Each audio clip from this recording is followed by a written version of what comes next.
한자 이야기, 낱말 이야기 시간입니다. 이번 시간은 태엽이라는 낱말을 한번 살펴보겠습니다. 네, 요즘 뭐 잘 안 쓰는 낱말이긴 합니다만 예, 이런 게 있죠. 특히 시계 안에 많이 들어갑니다. 그렇죠? 태엽. 한자로 이렇게 썼는데 정확하게 무슨 뜻인가 하는 것이죠. 이것은 이제 시계의 태엽을 감는 뭐 그런 것이다. 네, 스프링이 수축이 되어서 에너지가 이제 저장이 된다. 이렇게 태엽을 감으면 그렇죠. 그래서 조금씩 풀리면서 이제 에너지가 이렇게 움직이기 시작하는 그런 것이죠. 이런 시기에 보면 여기에 이제 태엽을 이렇게 감는 막 그런 장치가 있습니다. 요즘은 보기 힘든데 어릴 때 저도 많이 이렇게 감아야 되는, 감지 않으면 시계가 이제 다 풀리고 나면 시계가 가지 않죠. 네. 손목시계 같은 경우에도 아마 저는 자세히는 모릅니다만 아마 조그만 태엽 같은 게 들어가 있었다. 그래서 태엽을 감기 위한 것, 그렇죠? 여기에 이제 용두라고 하는 것이죠. 용두라고 해서 태엽을 감기 시작한다. 요즘은 뭐 실제로 태엽을 감지 않더라도 이렇게 자동으로 또는 뭐 여러 가지 장치로 꼭 이렇게 감아야 되는 것은 아닌 그런 시기도 많이 있는 것 같습니다만, 이런 데 나오는 이제 태엽이 무엇이냐, 정확한 뜻이 무엇이고 어디에서 나온 말이고 뭐 하는 그런 것을 한번 살펴보겠습니다. 네, 태는 이제 태다. 네, 잉태를 한다. 또는 태반이다. 탯줄이다. 할 때 이제 태다. 이렇게 되죠. 그리고 이제 엽은 잎사귀를 얘기한다. 엽이다. 그렇죠. 태는 이제 육달월이 들어갔다. 육달월. 사람의 몸에서 일어난 현상이다. 그렇죠. 그리고 발음은 별태에서 왔다. 네, 뒤에 나오겠습니다만 이 별태는 시작한다는 뜻도 있습니다. 시작한다. 그래서 몸 속에서, 어머니의 몸 속에서 아이가 잉태되기 시작한다. 막 그런 의미로 별태가 들어갔다. 네, 잎사귀 엽은 나뭇잎 엽, 여기에 또 풀초가 들어갔다. 지난 시간에도 한번 다루었습니다만 나무에서 이렇게 새순이 돋아나는 그런 모양이다. 이렇게 되죠. 자, 이래서 태엽이다. 국어사전을 보니 얇고 긴 강철 띠를 돌돌 말아 그 풀리는 힘으로 시계 따위를 움직이게 하는 장치다. 앞에서 본 이제 그런 것이죠. 태엽을 감는다. 이렇게 되죠. 또 다른 사전을 보니 시계 따위를 움직이게 하는 장치로 얇고 긴 모양의 강철을 소용돌이처럼 말아 용수철 구실을 하게 만드는 것이다. 그것이 태엽이다. 이 인형은 태엽을 감으면 손과 발이 저절로 움직인다. 주로 이제 시계에 많이 하지만 움직이는 인형 같은 거에도 태엽 장치가 있다. 이렇죠. 간혹 가다 보면 태엽이 풀린다. 뭐 그런 얘기도 쓰는 것 같습니다. 말하자면 태엽이 다 풀리게 되면 움직이지 않습니다. 그렇죠. 어떤 긴장이 풀린다거나 할 때 태엽이 풀린다. 네. 그리고 또 다른 사진에 보니 영어로는 이러한 표현으로 나와 있다. 그리고 축을 중심으로 돌려서 길다란 고탄성 소재를 감은 뒤 돌아가는 힘을 이용해 동력을 만들어내는 장치다. 주로 강철이다. 또는 고래 수염이다. 힘줄이다. 대나무 등의 탄성이 높은 곳으로 만든다. 이러한 설명이 있습니다. 자, 그러면 이 태엽이라는 것은 어원이 어떻게 되느냐, 어디서 나온 말이고 정확히 무슨 뜻이냐, 이렇게 되겠죠. 이것은 한국식 한자어다. 말하자면 조선시대에 만들어졌는데 중국이나 일본에서는 쓰이지 않는단 말이다. 우리 할아버지들이 만든단 말이다. 이렇게 되겠습니다. 여기에 대해서 이제 설명해 놓은 것이 상당히 어려운 책 이름인데요. 오주연문 장전산고라는 이 책에 나온다는 것이에요. 이것은 이제 19세기에 살았던 이규경이라는 분, 1788년에서 1863년이다. 이분이 쓴 이제 오주연문 장전산고라는 것은 일종의 백과사전적 어떤 저작이다. 이렇게 되겠습니다. 여기에 이 태엽이란 말이 나온다는 것이에요. 태엽. 엽자가 좀 다릅니다. 그렇죠? 엽자가 다르다. 이 시대에 이미 시계라든지 이러한 서양의 어떤 문물에 대한 설명도 많이 있다는 것이죠. 그리고 여러 한 1400개 이상의 어떤 항목에 대해서 아주 백과사전적으로 설명해 놓은 것인데 거기에 나오는데 엽자가 지금과는 다르다. 쇠금변의 잎사귀 엽자다. 이것은 이제 쇠조각 섭이라고도 하고 또는 엽이라고도 읽는다. 이렇게 돼 있어요. 여기에 대한 설명은 이 글자는 금이나 동, 철 덩어리를 얇게 펴서 잎사귀처럼 만든 것이다. 그리고 이런 것을 쇠조각 섭, 엽이라고 한다. 이렇게 돼 있어요. 그런데 이것을 왜 이게 나중에 이제 이렇게 잎사귀 엽으로 바뀌는 것이에요. 바뀌는데 왜 그러냐면 이것은 잘 쓰지 않는 글자이기 때문에 이렇게 바뀌었다. 그래서 뜻은 기계 장치에 들어간다. 이 당시에 본 것이 대체로 아마 시계 같은 것에 들어간 태엽을 본 것 같은데, 기계 장치의 내부는 사람의 몸을 치면 뱃속이다. 그렇죠? 뱃속과 같다. 그게 태와 같은 것이다. 거기에 들어있는 쇠조각이란 뜻으로 이렇게 쇠조각섭, 쇠조각 엽자로 쓰다가 이게 잎사귀 엽자로 바뀌었을 뿐이다. 이렇게 되는 것이에요. 그래서 여기에서 기계 장치의 내부에 들어있는 어떤 쇠조각이라는 그런 의미로 태엽이라고 표기를 했다. 이렇게 되겠습니다.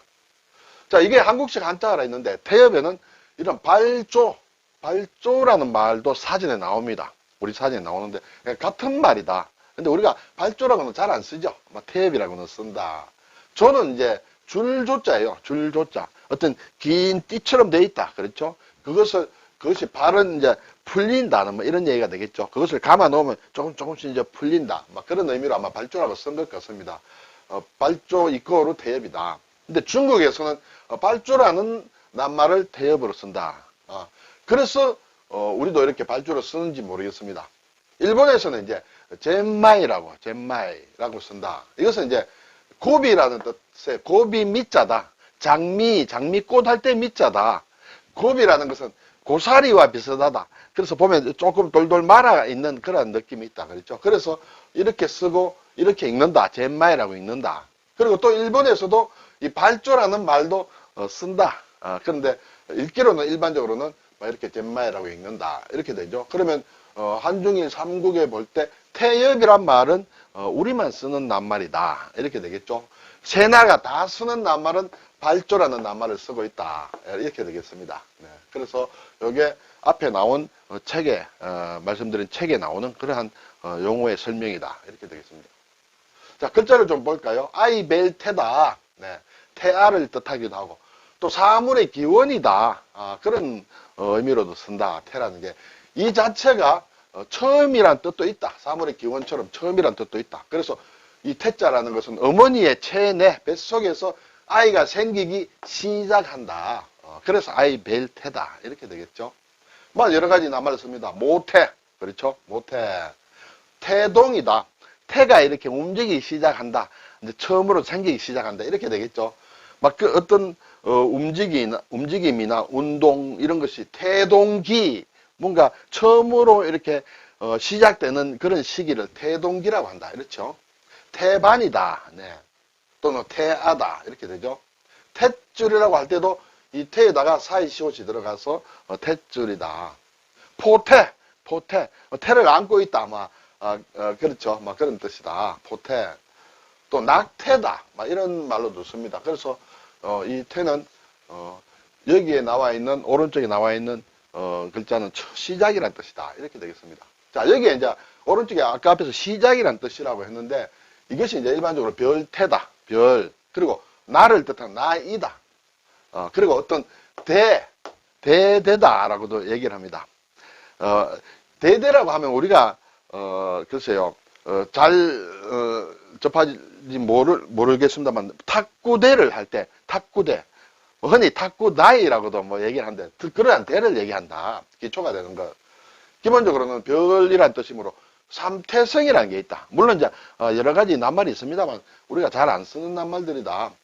삼태성은 큰 곰자리에 있는 자미성을 지키는 별인데 각각 두 개의 별로 된 상태성, 중태성, 하태성 이런 게 있다고 일단 사전에 있는 것을 소개해 드립니다. 어쨌든 별이란 뜻이다.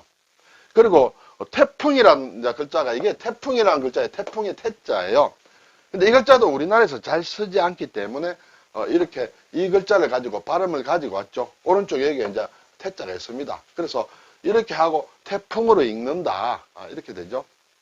자, 여기에서 대대라고 했는데 그것이 이제 돈대다. 일반적으로 돈대. 뭔가 기초 기반을 닦아 놓은 그런 기반, 대를 얘기한다.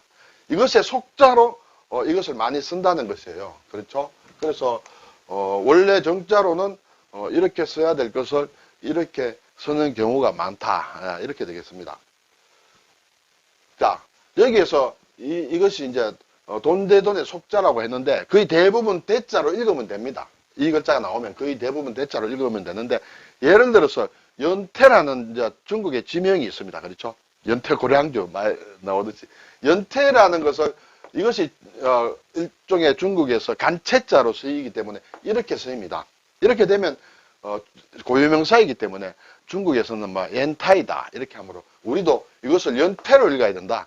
연태로 읽어야 되는 것이 아니라 왜냐하면 원래 이것이 태라는 발음이 있지만은 여기에 써야 되는 말하자면 이 글자의 속자로서 쓰인 것이다. 그래서 기본적으로는 대로 읽어야 되지만은 고유명사이므로 이렇게 쓰고 연태로 읽어야 된다. 이렇게 되겠죠. 자, 태엽 한중일 한자는 이 태엽은 우리만 쓰는 그런 낱말이다. 이렇게 얘기를 했습니다. 일본과 중국은 쓰이지 않는다. 이 글자를 보게 되면 신자체와 간체자, 태자는 아이벨태는 별도의 글자가 없다. 똑같다. 정자와. 일본에서도 엽자는 잎사귀 엽은 신자체가 별도로 없다. 그렇지만 중국의 간체자는 이렇게 잎사귀 엽자가 다르죠. 네. 입구자에다가 열십자가 있는 것이다. 그래서 한국에서는 우리나라에서는 태엽 이꼬로 발조와 같은 낱말이다. 발조가 우리 사전에 나온다는 것이에요. 일본에서는 태엽이라는 말 쓰지 않고 이 고비 미자, 고비 미자, 고사리 비슷한 그런 종류다. 고비 미자를 써서 표기를 하기도 하고 또 발조라는 이러한 표기로도 한다. 읽기로는 둘 다 젠마이라고 읽는다. 네. 그리고 중국에서는 이렇게 발조라는 그러한 표기로 태엽을 나타내고 있다는 것을 살펴보았습니다. 네, 오늘 태엽, 특히 시계라든지 또는 뭐 인형 같은 데도 많이 난다. 그러한 태엽이 어디서 온 것이냐라는 것을 살펴보았는데 원래 쇠조각 엽이라는 글자였는데 이것이 세금자가 빠진서 이렇게 만들어진 그런 낱말이다. 하는 것을 살펴보았습니다. 감사합니다.